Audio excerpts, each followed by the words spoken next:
Hi, it's Andy. I am coming to you today with my co-host, apparently, Hamish, who has decided he wants up on the seat. And I'm coming to you today with my Unhaul video. So I have a bunch of books set aside that I am planning to unhaul, and I wanted to get this video up and get them out of the way. Basically, all of these books are books that I've either read and not liked, books that I'm never going to read, or books that are duplicates. I still have all of these sitting there, probably will when this video goes up.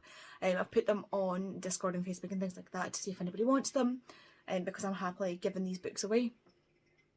Or if people don't feel right taking a free book, you know, you can give me a couple of pounds for a book or whatever.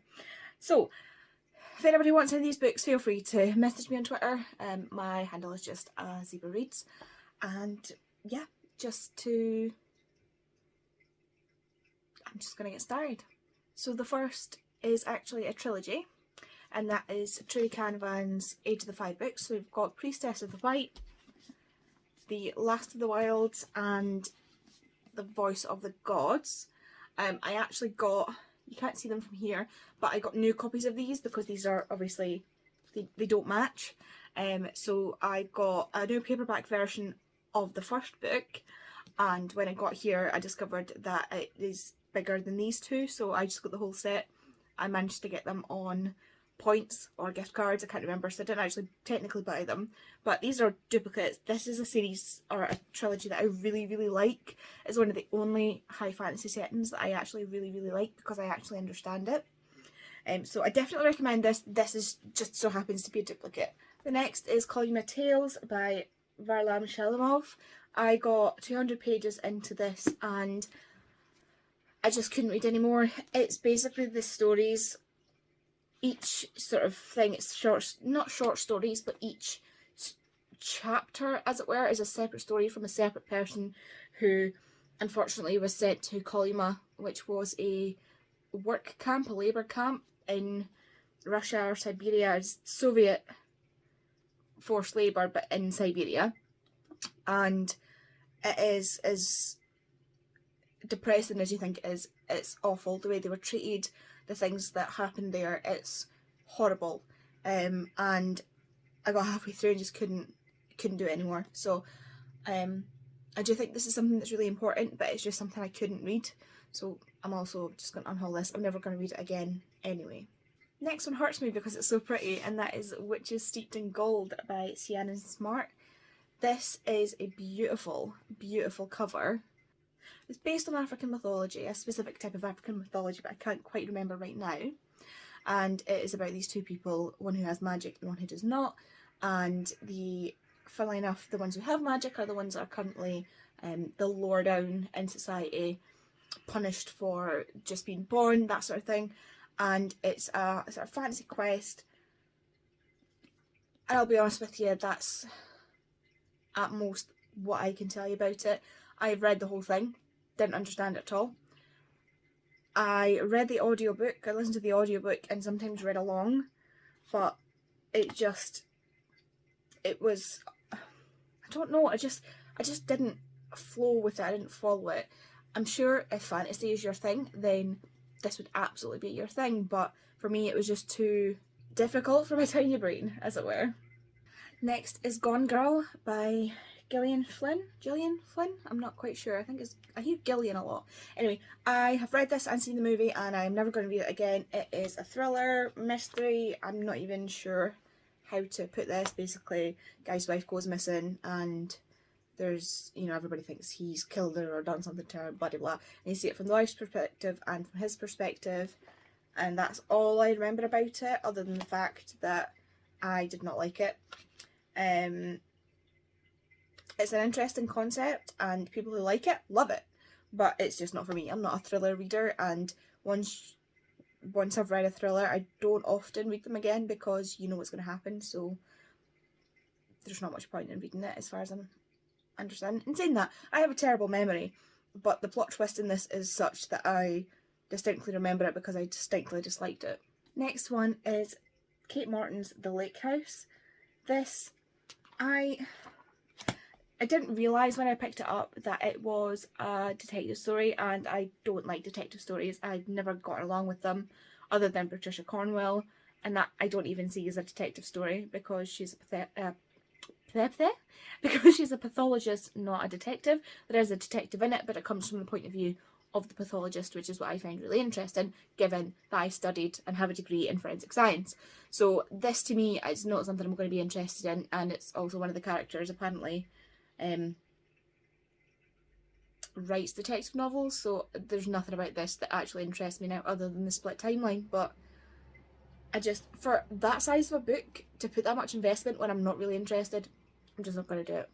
Next one might surprise everybody, considering I have most, if not all, of Matt Haig's books, and that is The Last Family in England by Matt Haig. Basically, I was going to read this and it got flagged up somehow. I can't remember what I was reading about it, but it was basically, don't read this if you don't like graphic animal abuse and mutilation and death.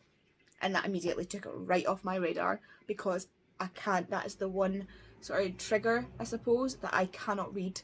I read, I think it's possibly in here if I haven't burned it yet, Delirium by Lauren Oliver, I think it is. I'm not sure, I'll see if it's in here. And it had a very graphic dog death, and I cried and I wanted to vomit, and it just seemed totally out with the point of the story. There's no need for it, and I just couldn't. And now thinking about that, I just can't bring myself to read this. If, you know, somebody says in the comments maybe that it's, you know, not as bad, or I don't know, I might give it a try because Matt Haig's never let me down before, but I'm really, really resistant to reading this. The next one is Wool by Hugh. I actually got about halfway through this before I DNF'd it. It's a series, I don't know if it's a trilogy or what, but it's a series, and I was halfway through this and nothing happened, and I still don't understand what's going on, and it's just so boring. It's just, it was like beating my head against a wall. And maybe it's meant to be like that, but when I picked this up, I said to the bookseller in Waterstones that I wanted a book that was like if I read The Hunger Games for the first time again, and this was his recommendation. And while I see where he's going with it, and I totally understand, and if that is your thing, I think you'll love it. But this, to me, it did not move fast enough. In this size of a book, I expect a lot, and I got basically nothing. And maybe it improves in the next book. I'm not willing to spend that time, so this is also going. Here it is, Delirium by Lauren Oliver. I got not even sure how far into this book, and there was graphic torture and death of a dog, and I'm not for that at all. And the way they kept mentioning it and mentioning it and mentioning it, it just drove me nuts, and I ended up in tears and totally out of the story. I had nothing to do with the story other than to show how evil these people were, and there are many other ways you can have done what you did in this book. I think it's completely off what they did, and I hate it. I do not recommend this book to anybody unless you like, you know, the 2006 to 2016 YA, not well written, pick me antagonist, protagonist, whatever, mixed in with poor writing. That's how I felt about this book, and I feel very, very badly towards this book, mainly because of that scene. Next, I was Fall on Your Knees by Anne-Marie MacDonald. I picked this up at a sale of some kind, like a, oh my god, what's it called, like a jumble sale, or like a fair, like it was like a fair in Fintray near Stirling, and basically they had like all these tables, one of them had books, and I got like a handmade watch at one of them and things like that. So they had other things, but these are the ones that I remember. I got this. I don't remember what it's about. It's not got that much of a synopsis on the back, and again, to spend this much of a book, this much time on something I'm not interested in, it's not going to happen. It only cost me like 50p or 25p or something, so I'm not that fussed. Next is another one that I just don't talk about, and that is After You by Jojo Moyes. As far as I'm concerned, this does not exist. Nothing past Me Before You exists in this trilogy, series, whatever she's it doesn't exist. This ruined Me Before You for me, and I'm so glad that I forget plots, because like this truly ruined Me Before You for me, even though Me Before You is one of my favourite books ever, and I say that as a disabled person, so you know, there's a lot of discourse on Me Before You because of the way some people take it in the frame of disability. I see it in a different light, but that's not what this video is about. This basically bastardises everything I liked about the character, everything about her journey. She should never have written this book. It has to go.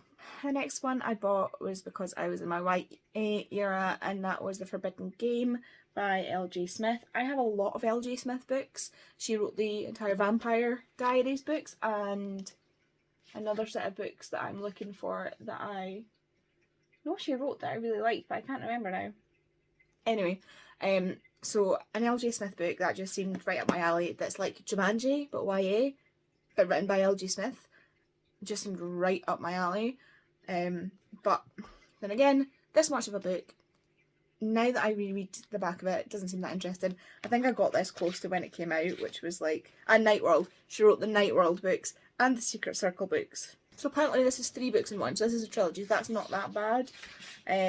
But this was 2010. And it's not appealing to me in such a way that I know I'm never going to read it, and I look at this and think, oh god, can I really give the time to read that? Better known it's a trilogy, but it just gives me anxiety to look at, and I'm never going to read it. Next one is one that is my most recent unhaul, and that is Where the Crawdads Sing by Dalia Owens. I've read a little bit more and heard a little bit more about this author, and I have no interest in reading this book. I've heard a lot about how she uses harmful racial stereotypes that is just blatant racism, and she is the epitome of the white saviour, and I'm not interested in that at all. I also found out after I already picked it up that it's about a trial that is supposed to be like To Kill a Mockingbird-esque, and again, that's not something I'm interested in. The only thing similar that I've read is probably The Colour Purple, and other than being a known voice's historical text, the story itself didn't really appeal to me, so why would I read this sort of book when it doesn't have that behind it? It's just, she gots to go. Next one's another DNF, and that is Recipe for Mr. Right by Annie Rose. I will tell you, I got like 100 or so pages into this book, and I have no idea what happened. It is so disjointed, so poorly written. I have no idea what happens. It's like you jump into the middle of a story, and not in like an action-packed way that some of the stories do, but like, what? I can't even explain this one. It was like really cheap at the works. So Tori is also reading it or has read it. I'm not sure if she DNF'd it or finished it or whatever, but yeah, I have no idea what actually happens in this book. Next up's a really disjointed trilogy that I have. I think it's a trilogy anyway, and that is Scar Knight, Iron Angel, and God of Clocks by Alan Campbell. When I first read it, I really enjoyed Scar Knight, and immediately when it came out bought Iron Angel. As you can tell, I've got the hardback. Really enjoyed that, and then it took me years, and I mean years, to get a copy of God of Clocks, because even after its release I could not find a copy of it, and this was before I understood about you know, like online buying. I actually managed to get this. When did I get this? Yeah, so again, this is 2009, and I struggled to get that. I mean, when did I get Iron Angel? Let's check when I bought Iron Angel. So 2008 this was published, and I bought it and read it immediately. 2010 this was published, but I couldn't get a hold of it for ages, and by the time I got a hold of it I couldn't remember what had happened in any other books, so I started to reread it, and that's when obviously I wasn't into fantasy anymore, and I've tried several times to reread Scar Knight, and I'm not with it. It's a fantasy based around this place called Deepgate, which is a city that is held aloft this pit by chains, and you know, the lives are all sort of rerouted around this city and the chains, and they need to keep the chains repaired. And, you know, the poor people live on the edges where it's really dangerous, and the rich people live places that are really fortified, and I think it does a fabulous job of that sort of representation. And then there are also angels and this religious sect that kind of rule the place, and you've got this bad angel vampire type person who's this one up here, and on Scar Night she comes out and basically slaughters people, and our main character has been sort of trained. He is a good angel who has been trained as a warrior to defeat this other angel, and it goes from there. But yeah, it is good. If you like fantasy, I would definitely recommend this, but I'm not a fantasy person anymore, so I just don't see myself ever managing to reread it. Next up is The Bite Before Christmas by Jenny, oh for God's sake, I can't say her name. This is ridiculous. Frost and Lindsay Sands. This is actually a duplicate. This was bought for me by my grandparents for Christmas. It is a continuation of one of my favourite series, which is that one that I talk about quite a lot, and I have all the rest of it in paperback. This was the only hardback I had, so I've got it in paperback, so I'm unhauling the hardback. Don't know if anybody else should be interested in it. I love this little cutaway that it's got. You've got two sets of stories, so you've got your Arjunu Vampire series, which is Lindsay Sands' story, and then the Night Huntress novels, a short story from that, and I read it and I really enjoyed it, and it's a duplicate, so I'm just going to be getting rid of it. Next one is also a duplicate, and that is the Trials of Apollo, the Hidden Oracle, Book 1. This is a Barnes & Noble exclusive, and I basically had all of the Trials of Apollo apart from Book 1 in hardback, because my ex kept my hardback and I wanted the hardback copy, and I could not get my hands on this hardback. This is the third of these that I got. So there was one that someone already had, which is a library print, which only has the hardcover, so I sent that to someone already. This is the Barnes & Noble, why can't I say that, exclusive one, with a letter from Apollo to Zeus inside, and it just doesn't match with the copies I already have, so I'm unhauling it. It's a duplicate, I don't need it. I'm not that tied to that I need an exclusive version. The next one is something that people might not think that is something I would have, and that is Miles to Go by Miley Cyrus. This is a sort of memoir-esque book Miley wrote when she was 16, 18, something like that. And it basically follows her life up until then, stories of when she was in school and things like that. She was quite badly bullied, partly because of her dad being famous, and partly because of her teeth and the way she spoke and things like that. And she had a very, very, although good life with her family, her life at school was not great. And then, you know, the journey she took becoming Hannah Montana and her fame and things like that. And she just wanted to document up till then. In fact, the book does something that I think is absolutely wonderful, because you think, you know, this is someone who is really young, why they're writing a memoir. And it does this at the end. So this is her list of things she wants to do. So 100 things I want to do before I die. She scored off the ones she's done, and, you know, not the ones she hasn't done. And on the last page here, it says 50, finish this list and get to 100. And then it follows with blank pages, because our story's not finished yet. She still has a lot of her life to go, so she's documented that this is just a quick snippet. I love that about this book, but I'm never going to reread it. Miley Cyrus isn't someone I'm very interested in anymore. I used to love her, so I'm just going to unhaul this, because I think this will be a good sort of inspiration to a young girl somewhere, just the way it's written. So next is Etiquette and Espionage by Gail Carriger. I was like, oh yeah, I'm going to pick these up, they're nice and short, I'll read it fast. Again, I started this and got so far into it, and I was like, what am I reading? It's just not for me at all. It's like a steampunk fantasy finishing school thing. Would be interesting as a film. Very Miss Peregrine visualizations that I can see as a film. This would be very, very good as a film, and I would watch it as a film or a TV series. I would happily watch this as a TV series. As a book, not for me. Just not for me. There's nothing wrong with it, it's just not for me. Next up is I Found You by Lisa Jewell. I mistakenly kept picking books like this up. You'll see a few more in this. In Asda and stuff like that, because I was like, ooh, books. And it sounds really cool, like a premise. This woman's husband goes missing, and then this other woman's point of view, she finds this man on a beach with no memory, and it sounded like a really interesting concept, but I don't like detective mysteries. Why did I keep picking them up? I've seen people like India really rave about this, and it makes me want to read it, but I don't gel with those books, and I know I'm not going to like it, so I'm not going to waste my time, I'm not going to stress myself out, I'm just going to unhaul it. Same story with this. The Teacher. Thriller mystery novel about a teacher. Somebody's found dead in the school. I'm not entirely sure. Never going to read it.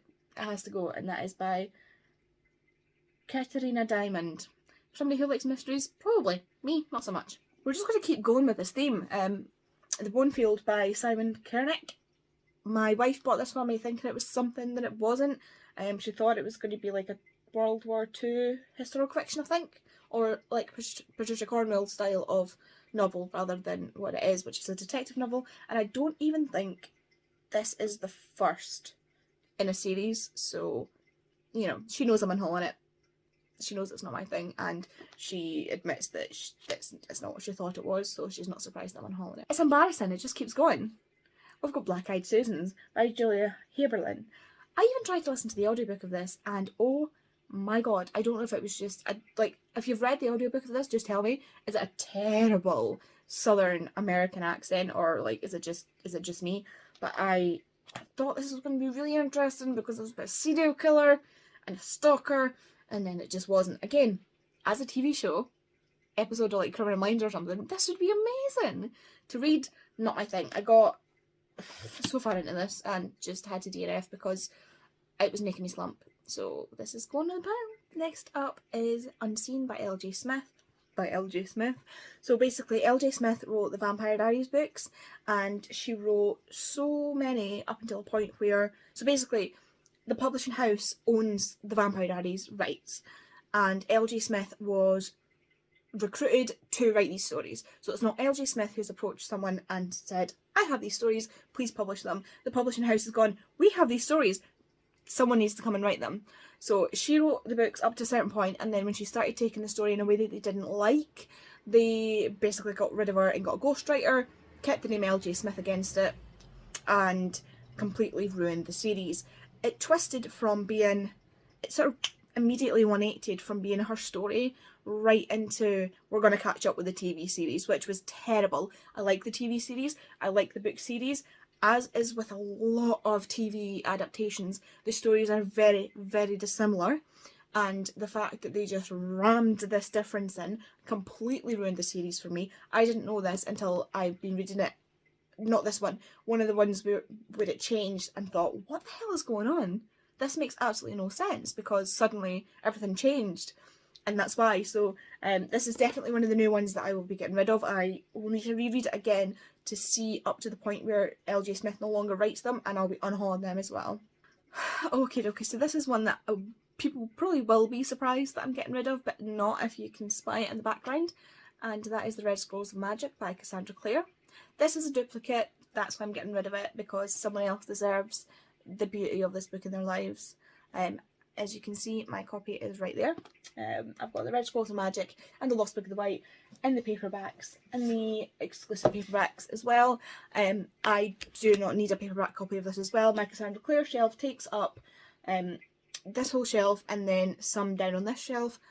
I don't need 2 copies of it, but another Malik fan might want a copy, and I have this for you, friend. I love you. Next one's another duplicate, and that is Shades of Grey by Jasper Fforde.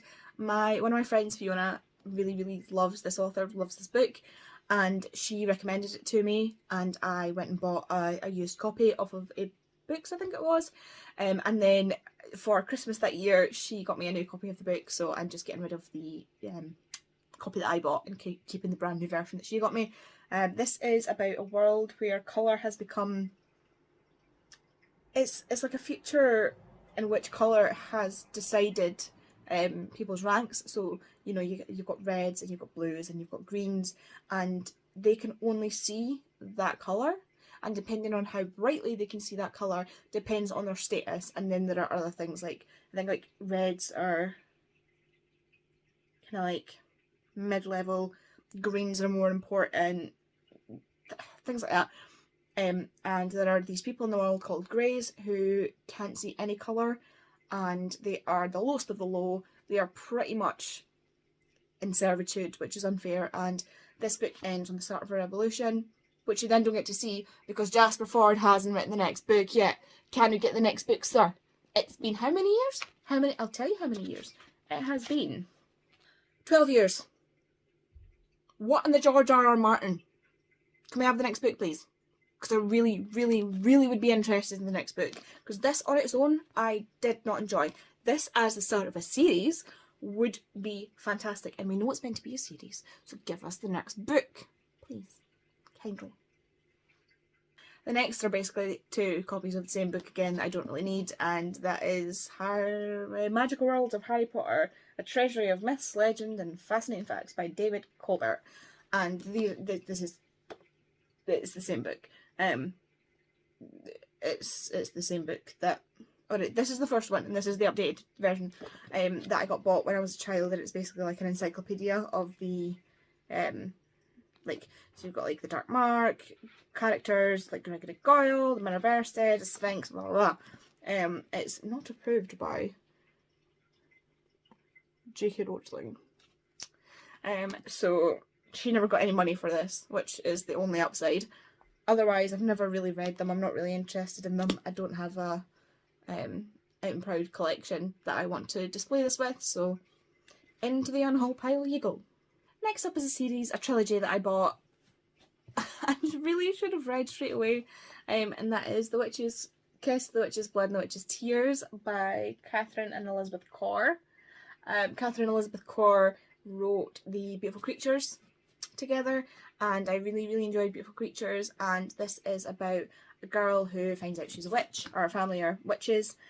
Mary is an average teenager, she's also a witch. She's trying not to be, but she is. And it just really, really appealed to me, and I bought the entire trilogy. But then when I started reading this one, I just did not vibe with it. I didn't like it. It is very young YA written, which if I reread Beautiful Creatures now, or if I read Beautiful Creatures now, I probably wouldn't like it, but because I've got that nostalgia with it and the connection already, I enjoy it, whereas this, I don't have that connection. So for a younger reader, this would probably be much better. Although it is still very like 2016 YA type thing, but yeah, you know, they're decent writers. It's nothing to do with writing, it's just the story and the way the characters act. I'm like, oh, you, please grow up, you're meant to be like 16 or something, please act like not a child. But then there are other books where I read that and I'm like, do you know what? Sometimes you're stupid at 16. This one just obviously just didn't vibe with me.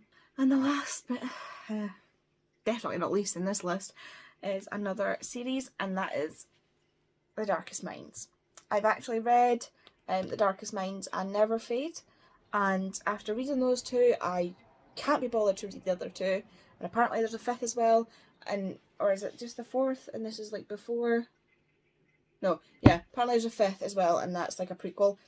It's just, again, it's not my thing. It's written too young for what I'm enjoying reading right now. But for somebody else, you know, it might be the most amazing thing. So I'd rather give this a chance to go to somebody that might enjoy it, and will treasure it and be able to, you know, these are pretty much like, these are the 2 books that I've read, and these are the 2 that I haven't. They're in immaculate condition. So, you know, somebody might absolutely love these and will deserve to have these beautiful, undisturbed copies for a fraction of the price. So that is it. That is my unhaul. These are all the books I'm currently unhauling. Again, they will most likely be here by the time this video goes up because I don't know what to do with them. A lot of the charity shops in my area still, oh god, don't do that. A lot of the charity shops in my area are still not taking a lot because people are still unloading from COVID. And there's not really one that specialises in books. I also can't drive at the moment because of a dislocated knee. There's just a lot. If you want any of them, give me a shout on Twitter or something, and you know, we can see about getting them sent to you. If you know somebody else that would like them, fire on. I will send them to anybody that wants them.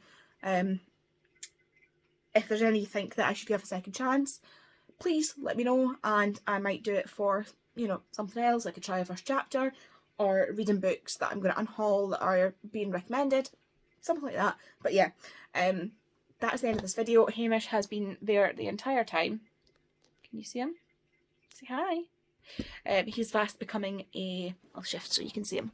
He is fast becoming a main part of my videos.